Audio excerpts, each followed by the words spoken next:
ಏನಿಲ್ಲ ಬನ್ನಿ ಸರ್.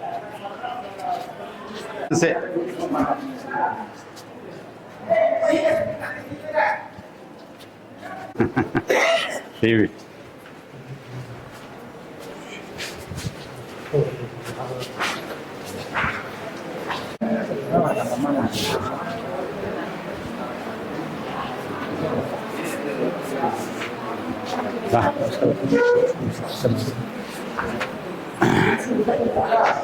ನೀವು ಡ್ರೈವರು ಗೊತ್ತು. ಇನ್ನಿಬ್ರು ಇಲ್ಲಿದ್ದವರು ಸರ್ ಅವ್ರು ನಾಳೆ ಆಪರೇಷನ್ ಇದೆ. ಅವರು ಸವಿತಾ ಮಣಿ ಅಂದ್ಬಿಟ್ಟು ಇವತ್ತು ವಾರ್ಡ್ ಶಿಫ್ಟ್ ಮಾಡಿದ್ದಾರೆ.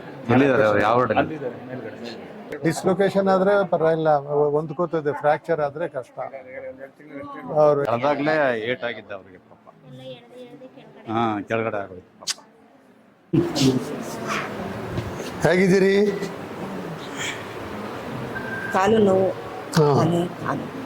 ತಲೆನೂ ನೋವಾ? ಹಾಂ, ಅಲ್ಲಿ ಬ್ಯಾಂಡೇಜ್ ಮಾಡಿದಾರಾ? ಫುಲ್ಲ ಕಾಲು ಏಟಾಗಿರೋದು ಇವ್ರಿಗೆ. ಹಾಂ ಹಾಂ,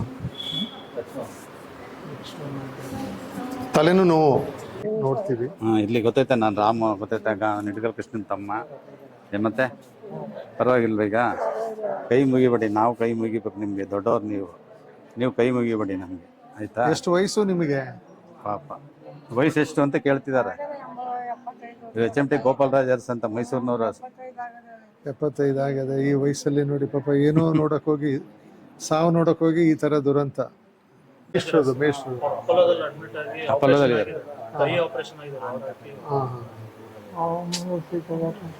ಆಯ್ತು, ನೀವು ಮಾತಾಡ್ಬೇಡಿ, ಬಿಡಿ, ರೆಸ್ಟ್ ತಗೊಳ್ಳಿ. ನೀವು ಚೆನ್ನಾಗಿದ್ದೀರಾ? ನೋಡಿ ರಮೇಶ್, ಕೊಡಿ ಸರ್, ಕೊಡಿ ರಮೇಶ್. ನೋಡಿ,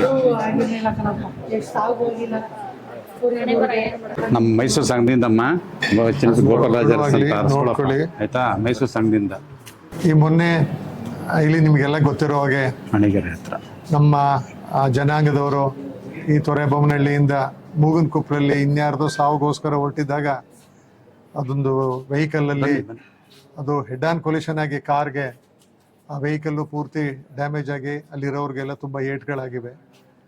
ಸುಮಾರು 8 ಜನಕ್ಕೆ ಸೀರಿಯಸ್ ಆಗಿದೆ. ಇನ್ನು ಕೆಲವ್ರಿಗೆ ಏಟ್ಗಳಾಗಿವೆ. ಕೆಲವರು ಮೈನರ್ ಇದರಲ್ಲಿ ಡಿಸ್ಚಾರ್ಜು ಆಗಿದ್ದಾರೆ. ಸೊ ಅದನ್ನು ನಮಗೆ ಕೇಳಿ ತುಂಬ ನೋವಾಗಿತ್ತು. ಇವತ್ತು ನಮ್ಮ ಜನಾಂಗದವ್ರಿಗೆ ಹಿಂಗಾಗಿದೆ ಅಂತ ನಮ್ಮ ಅರಸು ಮಂಡಲ ಸಂಘದಿಂದ ನಾವೆಲ್ಲ ಸೇರಿ ಅವ್ರಿಗೊಂದು ಸಾಂತ್ವನ ಹೇಳಬೇಕು ಅಂತ ಬಂದು ಅವ್ರಿಗೆ ಸಾಂತ್ವನ ಹೇಳಿದ್ವಿ.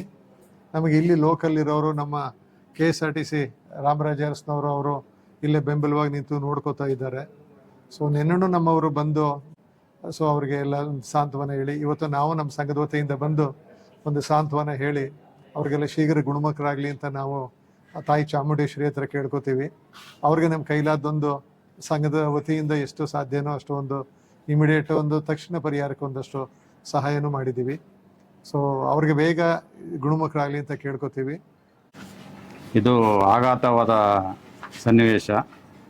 ನಮ್ಮ ಅರಸು ಜನಾಂಗ ಇದು ಪ್ರಥಮ ಬಾರಿಗೆ ಮಂಡ್ಯ ಜಿಲ್ಲೆಯಲ್ಲಿ ಈ ಥರ ಅಪಘಾತ ಆಗಿರೋದು ತುಂಬ ನೋವು ತರುವಂಥ ಸಂಗತಿ. ಈ ಸಂಗತಿಲಿ ಅವ್ರಿಗೆ ದೇವ್ರು ಭಗವಂತ ಆಯುಷ ಆರೋಗ್ಯ ಕೊಟ್ಟು ಬೇಗ ಗುಣಮುಖರಾಗಲಿ ಅಂತ ಕೇಳ್ಕೊತೀವಿ. ಎರಡನೇದಾಗಿ ನಮ್ಮ ಮೈಸೂರು ಸಂಘದಿಂದ ಅರಸು ಮಂತನಿಂದ ಆದಷ್ಟು ಅವರು ಶಕ್ತಿ ಮೀರಿ ಈಗ ಸಹಾಯ ಮಾಡಿದ್ದಾರೆ. ಇನ್ನೂ ಬಿಸಿನ ಸಹಾಯ ಬೇಕು ಅಂತಂದರೆ ಸ್ವಲ್ಪ ನೋಡೋಣ, ಮುಂದೆ ಮಾಡಬೇಕು ಅಂತ ಇದ್ದೀವಿ. ಈಗ ಅವರೆಲ್ಲ ಬಂದು ಈಗ ಪೇಷಂಟ್ಗಳನ್ನೆಲ್ಲ ಮಾತಾಡ್ಸಿದ್ದಾರೆ, ಅವ್ರ ಕೈಲಾದ ಸಹಾಯ ಮಾಡಿದ್ದಾರೆ. ನೆನ್ನೆನೂ ಕೂಡ ಹಣ್ಣು ಹಂಪಲು ವಿತರಣೆ ಮಾಡಿದ್ದಾರೆ. ಅವರು ನಮ್ಮವರೇನೆ. ಹೀಗಾಗಿ ಮುಂದೆ ಅವ್ರಿಗೆ ದೇವ್ರ ಶಕ್ತಿ ಕೊಟ್ಟು ಕಾಪಾಡಲಿ ಅಂತೇಳಿ ತಾಯಿ ಚಾಮುಂಡೇಶ್ವರಿ ಕೇಳ್ಕೊತೀನಿ.